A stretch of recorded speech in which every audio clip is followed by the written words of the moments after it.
Sophie Colette. I am a pop singer-songwriter. I grew up playing classical piano, and then I had moved to New York in my sort of adulting years and joined a band and actually got scouted by my friend from high school, who is the bassist of that band. And she said, "Why don't you just come in and audition for us?" And there was a lot of skepticism going into that rehearsal the next day, but it was cool. They asked me to join them as a keyboardist and then vocalist, and then I played my first show with them a month later, and then it kind of went from there. Played together for about, I would say, like 7 years, on and off throughout New York City, and then I decided to write my own material and kind of see where that went, as Sophie Colette. So That. that's where we are here today. And with that new adventure as Sophie Colette, I'm always curious as to um, why the choice of going from a band to being a solo act. Was there a reason, like, was there some kind of like dynamic issue with everybody, or was it just something you just want to be like, I want to do this on my own? Yeah, there was no dynamic issue per se. It was sort of a divergence of life paths as well at the same time. So I think some of the band members wanted to move more upstate New York, and then the drummer was pursuing other projects and a sort of career path that took more time than he could allot for the band. And so at that time, it was more like, oh, I had also been curious and had these songs ready anyway. And I was like, well, this feels like the right time to kind of branch out on my own as well. But we all get along. I mean, I'm still in touch with them. They're very much close to my heart. So, I mean, it was such a foundational experience as well. So, luckily it ended well. There wasn't any sort of bad blood. But yeah, that's sort of how everything converged. It was sort of timing, and then it felt right. And I sort of had my own creative projects going on as well. So yeah, it was a good time. And one of those projects is currently a new song, which is out now, Yeah, officially, like out now. Um, officially. Yeah. can we talk about Fun Again? Yes, please. Yes. So I'm curious, in terms of writing Fun Again, what was the inspiration? The inspiration was actually the big P word that I think it's so passe now to talk about, but it's a reality. As you may have known, I was living with family during that time. And that kind of ironically brought in a new level of inspiration where I kind of wrote from a place without judgment and kind of like a creative flow, and just said, okay, how am I feeling? And trying to really filter those feelings through whatever sonics that kind of came through. So I was just pretty open-minded about everything.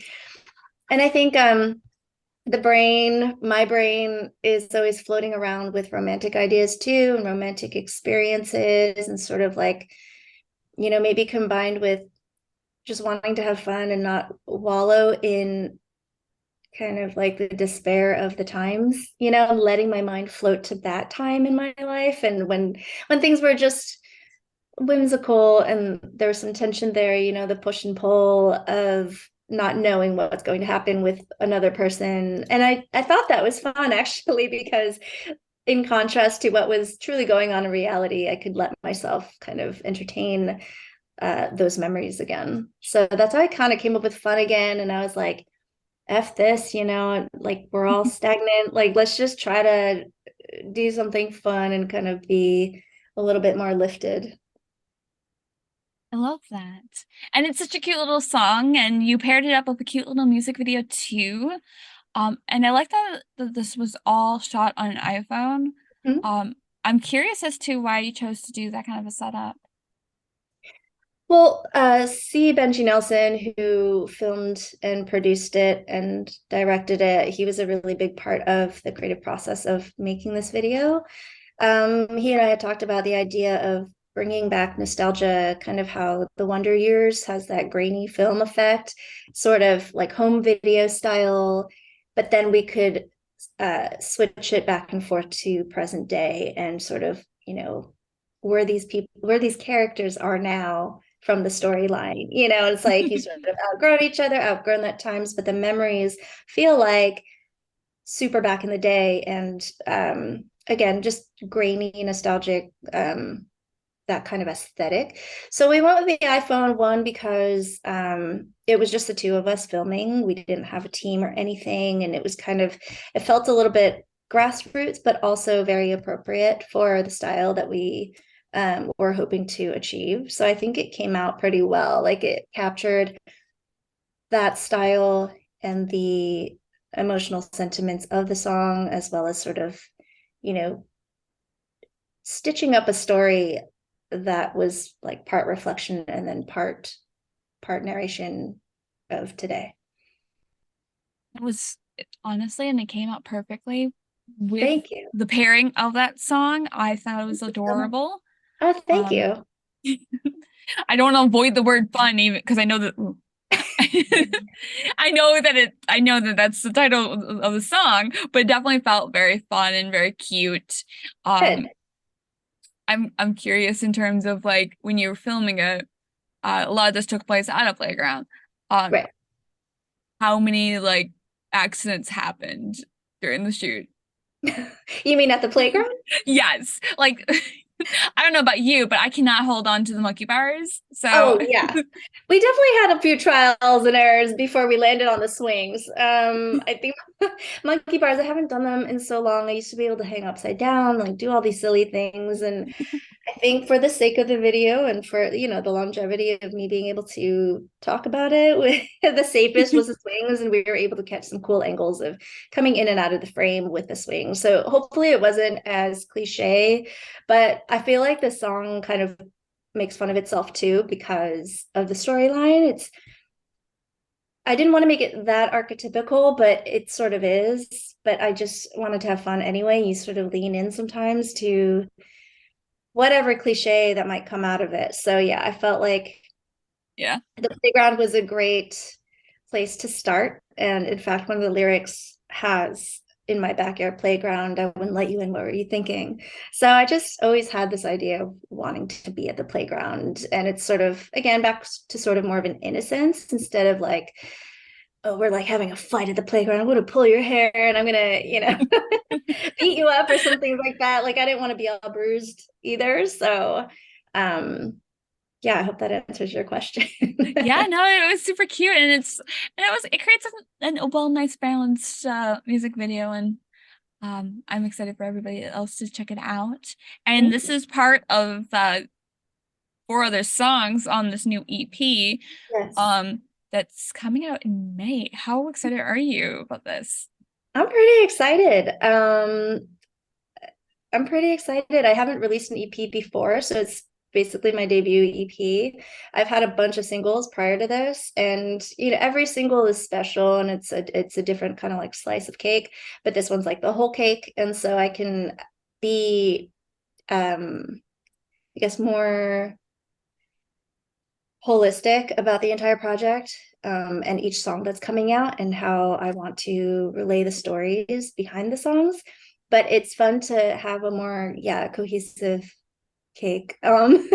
and just to paint a bigger picture. And the creative process is actually almost easier because you can spread it out a little bit.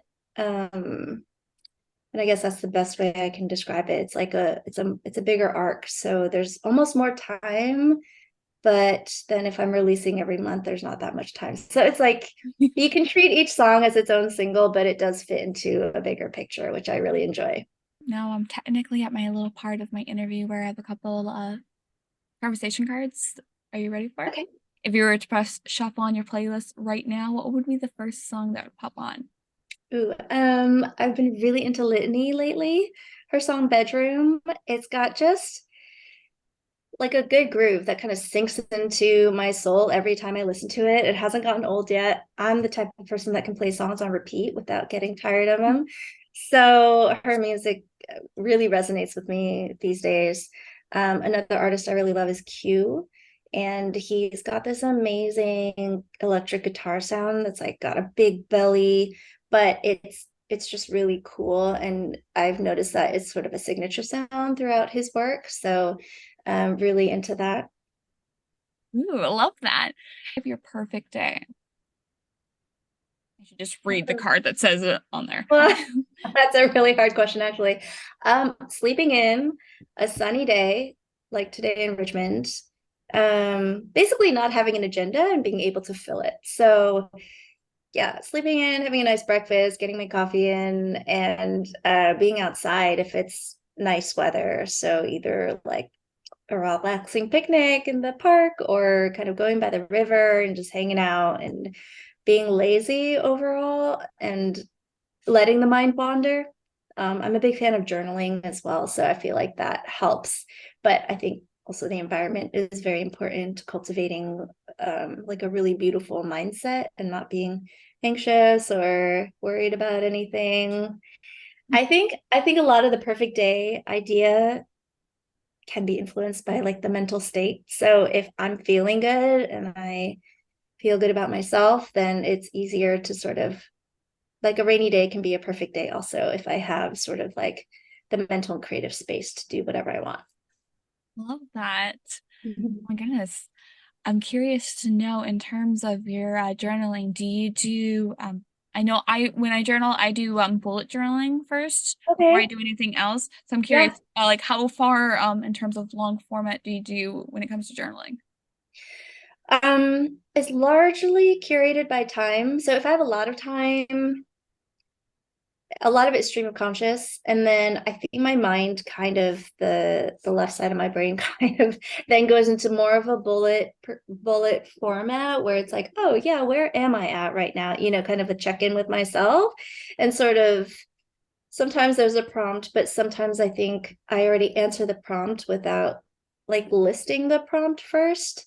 Yeah. um but it comes and goes. I don't think I am necessarily organized in that way. I like writing stream of conscious because so much of it is can be just a barrage, and I don't Yeah. want to almost have structure, and that's kind of how I feel the most cathartic when I journal. It's just kind of letting everything out. Yeah. But kind of like a side note, I think that's really helped with my songwriting also in terms of getting everything out first and then sort of reading back and kind of seeing what was I thinking, like sort of patterns or phrases, or sometimes your mind just comes up with something and you're like, whoa, that wasn't me, but that's cool. Let's look into it. So for me, stream of conscious kind of works best actually. And then for me to go back to it.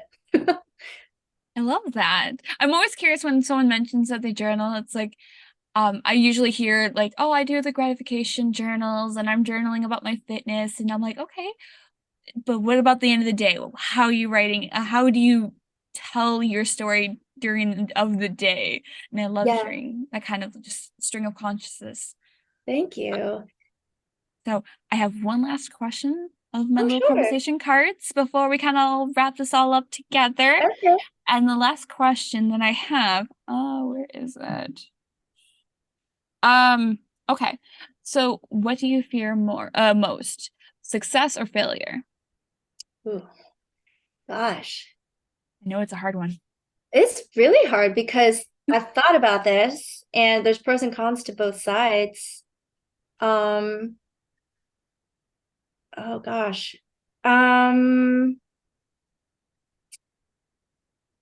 a little bit more success because not to, not to self-deprecate, but I'm used to failure almost, like whether or not I wanted it, it's like we're all gonna fail. So success though is something that I think you have to actually put effort into. And so not everything is naturally successful. So yeah, I guess I would fear that just because when it gets to a point of it matching up with one's idea of success, then you have to be Yeah. sure that you have the resources and the like wherewithal and the kind of preparedness to keep going with it. Because I think it's just harder to maintain, kind of like a healthy lifestyle, a good mental state, like everything good is takes effort to get there and also to maintain. Whereas with failure, it actually comes more naturally, for better or for worse, you know? So it's kind of like, Yeah. all right, I know what it's like to fail. I know the feelings of that. And like, not that I really love it, but it's sort of, now that I think about it, it's just more natural. So I would say, final answer, I'm more afraid of being successful. That sounds so weird. I know it's such a hard question to ask, but it's always a good question to ask in general, everyday kind of vibe wise. Yeah, That's an awesome question. Yeah. it's a fun question to ask, and with the new song "Fun Again," it brings back to that whole realm of just exploring the structure of everything and just being able to have a chance to have fun. Hmm. So with Yeah. that being said, where can we be able to find you? You can find me on Spotify under Sophie Colette Music, on Instagram at Sophie Colette Music, YouTube, Bandcamp, Twitter, Facebook, all the Apple Music, Pandora. I feel like these days for artists, there's so many platforms to be on, like to list them all, you're already listing like at least 10. You know, like everyone's website has like 10 places where you can find them. And it doesn't seem like enough, but it also seems like a lot. So yeah, I guess um the bigger ones are Spotify, SoundCloud, Apple Music, and then Instagram and Facebook and YouTube. Yeah, everyone should go and see the video because I think one of the things I wanted to express was how fun it can be if you just take if you like make it fun and you know, even if it's a playground or just like walking around and being silly. When I saw the footage being played back, I was like, oh my gosh, I can't even believe I acted that way. And to be honest, part of me is still nervous that it's out there. Um, but I think it's important enough to be part of the message of the song where it's like, yeah, it's okay to have fun, you know, and like let's just play around a little bit. It doesn't, you can have some levity, even if things are really terrible and serious. Hopefully, hopefully the levity will shine through.